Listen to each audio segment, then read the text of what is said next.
উঠে আসা এক গুচ্ছ ছাত্র নেতা বাংলাদেশের ভবিষ্যৎ নেতৃত্ব দেবে, এর মধ্যে থেকে লিডার তৈরি হবে।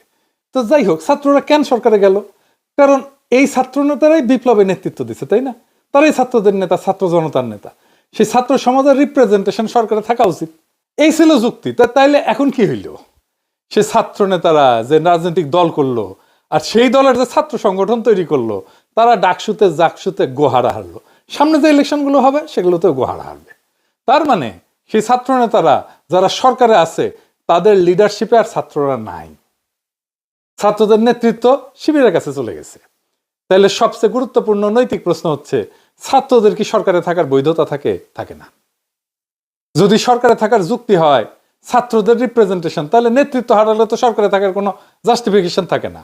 আর যেই ছাত্ররা প্রধান উপদেষ্টা সহ পুরো উপদেষ্টা মন্ডলীকে নিয়োগ করছে বলে প্রফেসর ইউনূস নিজেই দাবি করেছে, তো সেই ছাত্ররাই যদি নেতৃত্ব হারায়, তো প্রফেসর ইউনূসের সরকারে থাকার বৈধতা থাকে না। আমাদের পিছনে ফিরে মূল্যায়ন করতে হবে আসলেই ছাত্রদের মন্ত্রী বানানো ঠিক হয়েছিল কিনা। আসেন আমরা নিজেরা